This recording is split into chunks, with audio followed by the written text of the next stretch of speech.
Welcome back, friends. Today we're making eggplant caponata. In my opinion, this is the single best summer recipe you can make. Here are all the ingredients. Let's get into it right now. I always like to go over the ingredients. It helps me, but more importantly, it's about helping you. By getting all the ingredients out, it's just gonna make making the dish so much easier. So I recommend you do this every single time. Let's talk about the main ingredient in this Sicilian eggplant caponata. It's eggplant. I have two fairly large eggplants. They weigh about 2 pounds. Sometimes you can find much larger ones in the store, or maybe you could do like 3 or 4 small ones. I have parsley here. This is not the best looking parsley, and my stuff in the garden isn't doing so well either, but we'll get some good pieces here and we'll use a little bit at the end for garnish. And I actually do have some good basil, so maybe I'll grab some basil. Basil or parsley, either one is fine for this. This dish is all about the textures. There's a lot of texture in caponata. So to increase that texture, we have celery that I kind of like cut into. I didn't even split the celery, which is perfect. And we just cut into pieces like this. That's 3 ribs. I have 1 red bell pepper. Next time I would cut these a little larger, but this will do, it's fine. Pine nuts, 1/4 cup. That's gonna add a lot of great texture. We're gonna toast those. We have 2 tablespoons of capers that are rinsed, just to remove some of the salt. This is a salty dish. Castelvetrano olives, which are Sicilian green olives. We have 1 medium onion. We're gonna slice that root to stem. We have another Sicilian ingredient, tomato paste, 6 ounces of it. That's 1 US can. And then a little bit of hot red pepper flakes. You could do that to taste. I'm saving this last part here. This is the sugar and the vinegar part, which is the most important part of this dish. It's a sweet and sour dish, or sweet and vinegar. These are like some of the most important things about cooking in general, and getting it balanced out is what makes a dish either great or not good at all. So we have 2 tablespoons of granulated sugar, and we have a 1/4 cup of red wine vinegar. You could also use dry white wine or even a red wine for this, okay? Because they're essentially the same thing. When wine spoils, it starts to become vinegar. I also have a 1/4 cup of raisins. So that's gonna further add to the sweetness. If you don't like them, if you're really against it, just remove it from this recipe. Maybe add a little bit more sugar to balance that out. That's pretty much it here. I wanna talk about the olive oil. So since we're gonna roast this eggplant in a second, we can use regular olive oil for that. Traditionally, this eggplant is fried for this dish. You need a lot of oil to do it. If you are gonna go that route, I'd make sure you save your oil because it's expensive.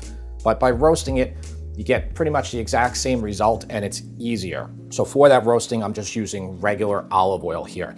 And then when we do the other stuff, I have like the really good olive oil, which is Frantoio Barbera, and that's another Sicilian thing. So this olive oil I love. This is the finishing extra virgin olive oil that I've been using for the 5 years that I've been making videos. I'll have this linked in the description if you want to buy it. It's actually cheaper on Amazon than at the store, and probably depending on where you live, if you don't live in New York, New Jersey, you're probably not even going to be able to buy it in the store. I actually like to buy it in the 3-liter cans, and then I just refill this 1-liter bottle with it. All right, enough about that. Let's get into roasting the eggplant right now. So I always buy extra eggplant just because when I'm making a recipe for you, if like the ingredient isn't good, then I'm gonna have to run back out to the store. I kind of recommend you do this for yourself too. You just never know. Even when eggplant is nice and firm and you're saying, okay, I'm gonna pick a male, female, which doesn't matter anyway. Sometimes you just don't get lucky. I'm just gonna cut the end off here like this. Just remove this little green stuff. It's firm, it's pretty firm. It should be good, we'll find out. Just cut it right down the middle. Okay, this is a good looking eggplant. All right, I want to cut this into fairly large cubes. I'm going to do it with the second one as well. So see, like this, just about here. Okay, like this. This is pretty large, these pieces. You could probably go a little bit smaller if you like, but it doesn't really matter because this dish, after roasting these, they're gonna kind of like, they're gonna be very on the soft side and they can actually fall apart. So we don't wanna go like overboard. If you're gonna fry them, I really do recommend you pour the oil like 3 inches high in a large pot, and then about 7-10 minutes they're gonna take to fry. They're gonna be great. Just with that oil, just let it cool, then strain it so you save it, because it's gonna take you you're gonna have to use a lot of olive oil to do it. And I would fry it in olive oil. I wouldn't fry it in vegetable oil. It just wouldn't. But for here right now, about half a cup, but it doesn't have to be exact. I'm just coating initially here with a little bit, maybe a couple tablespoons. So a little bit of salt right now, black pepper. It's gonna drink up the oil, so that's why I just like to do a little bit at a time so I can try to get even coating. By the way, 425-degree oven, set 2 racks towards the middle of the oven. It's gonna take 2 baking sheets to do 2 pounds of eggplant. Okay, a little bit more salt, pepper. Let's evenly distribute them on our parchment paper lined baking sheets. I need you to take a visual look here and see if you have enough oil on it. And Tara, I don't think we have enough oil on here, right? Probably use a little bit more. Yep. Sometimes as I roast it, I'll just go back and hit it up with a little bit more oil. And then same thing, you could put a little bit more salt on them too right now. You could also just salt them when they come sizzling out of the oven. Same thing, a little bit more pepper.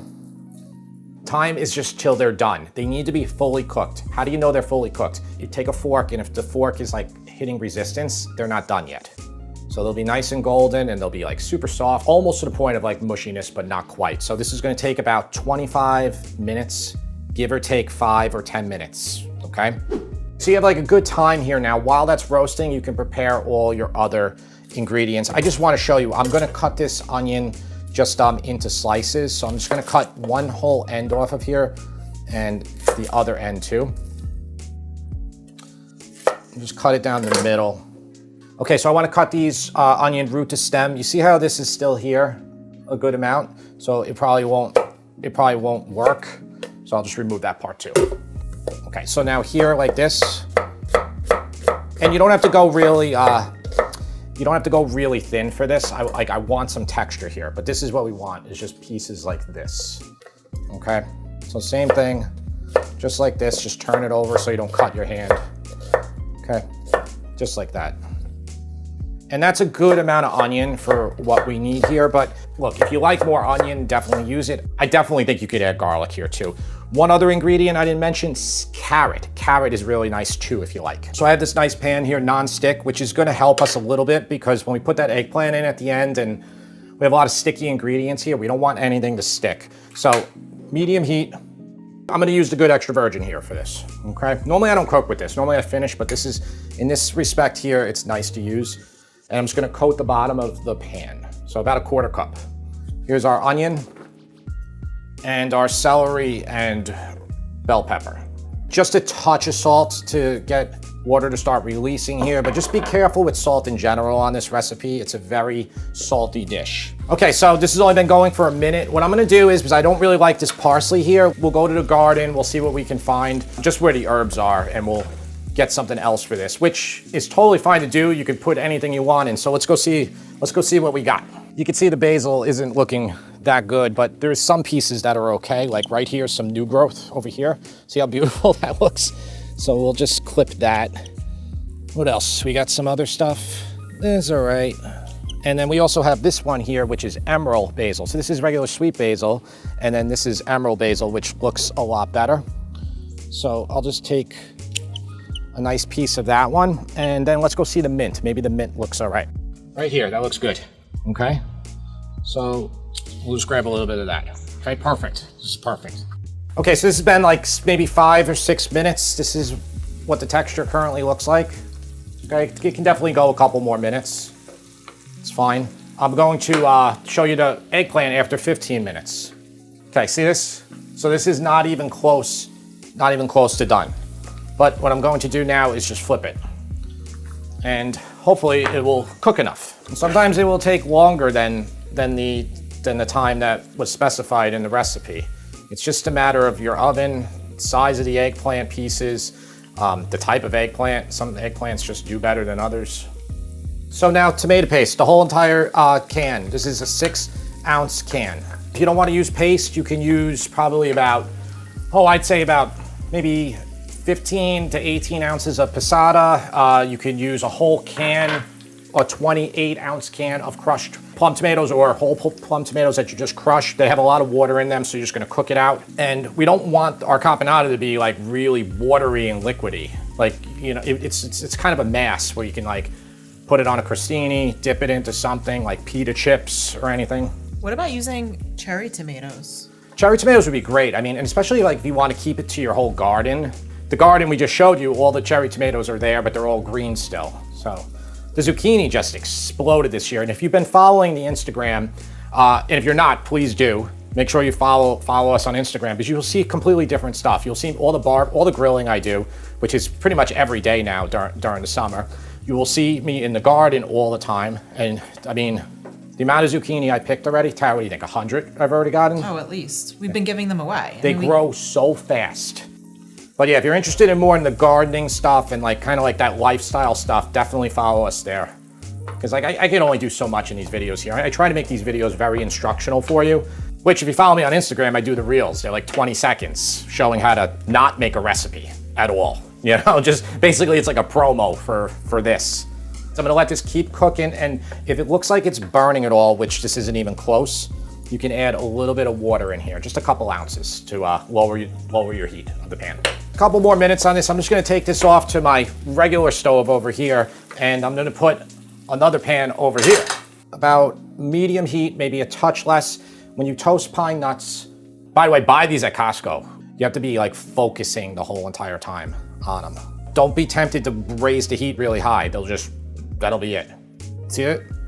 They're good, but they're almost not good. So just get them out. You can even, the residual heat of this pan might even start, so put them in somewhere else. I'm just gonna stick them on my paper plate. So I'm just gonna switch pans and go right back here. If you want hot red pepper, and you definitely don't have to put it in here, I would do it now. If you like something really spicy, just put a hot pepper in there. Okay, just let it cook in the oil for about 30 seconds. And now we can just dump everything else in here. Our raisins, they can go in there. They're gonna reconstitute from the moisture that's in our pan right now. This is a 1/4 cup of red wine vinegar, just regular red wine vinegar. I always say buy your red wine vinegar in a large, like I buy it in a gallon container. Why do I wanna buy a small one? I use it all the time. 2 tablespoons of sugar, 2 tablespoons of rinsed capers, and 1 cup of the Sicilian green olives that are sliced, and make sure you carefully go over even pitted olives, because sometimes there's a pit in there. And this is why you really don't want salt, a lot of salt in here. This is so much salt from these olives right now. The heat's gonna dissolve the sugar, it's gonna mix in with the vinegar, and we're gonna have the most delicious tasting agrodolce sauce. That would be good just to spread on a sandwich. Absolutely. My eggplant's taking longer. I said recipe I had 25, 30 minutes. Again, dictated I think on the size, so these are gonna take more about like 40 minutes. So I spent 30, I put them in for another 10. If you're waiting a long time, you can just really lower the heat on this, which is fine. We can give this a taste test now to see how our sweet and sour ratios are. This is kind of the texture I want as far as like liquid. Like I don't want a lot of liquid in here. I don't really want it to be wet. But if it's not wet enough, I can just add a little bit of water. What's nice is the 425 on the oven, you can just leave it there because you can toast your little pieces of bread up at that same temperature. So this is a baguette from Whole Foods. It's a little soft right now, which doesn't matter though, because we can just rejuvenate everything.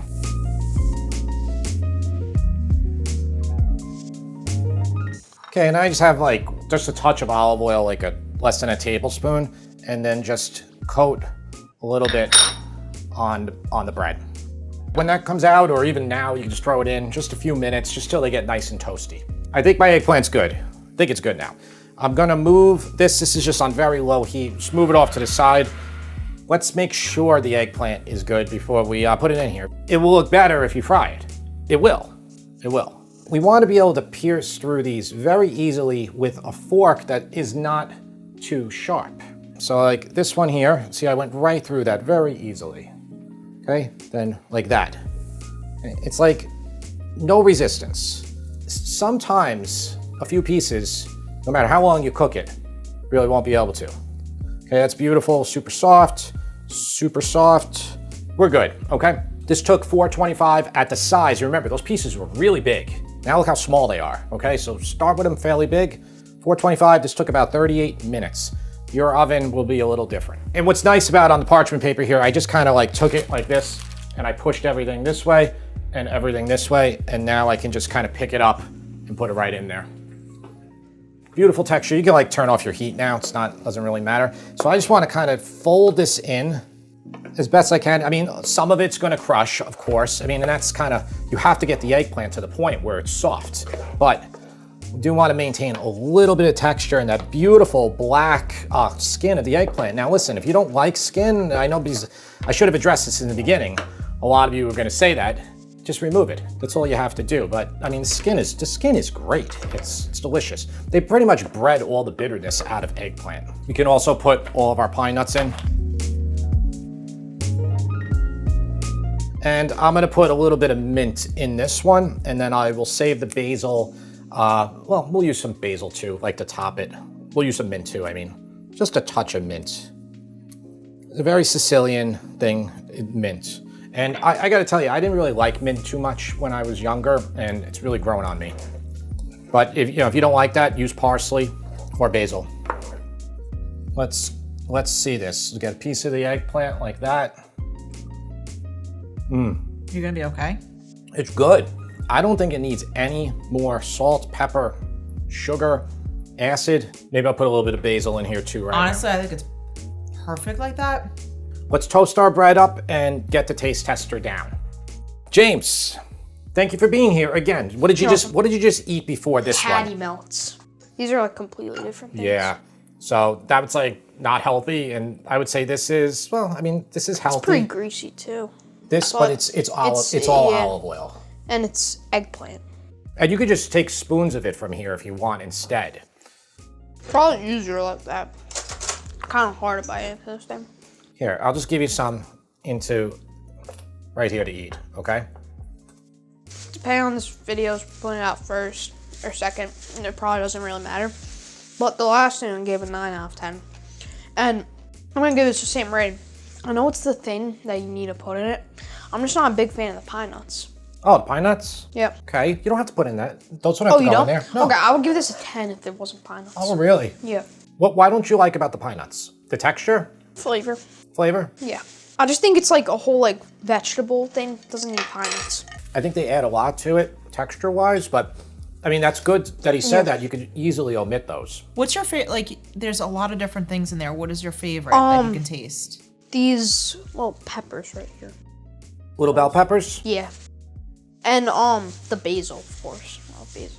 Do you taste the mint in there or not? No, I didn't get any mint. Really? No. Funny, I do taste the mint more probably than the basil. It's immensely better overnight, so if you make it, I always recommend making a big batch. That's why this is one of those recipes that it's really, really not good to buy this, like, Cento, I'm trying to think who else, Delalo, like all these like brands, they make like little jars of it and they charge a lot of money for it. Like if you were to buy the jars of Cento just to equal this much, it would be like $30. And I just made this for way less. I recommend you make even more than this and then put it in the refrigerator for a couple days, or you could even freeze it. You can make, like, if you follow proper canning or jarring procedures. That's right. You can jar it and store it, and you can give it away as Christmas presents. Yep. Yeah. All right, James, so it gets a 9, huh? Anything else would you like to say before we leave? I got nothing. You got nothing, okay. Yep. All right, until next time.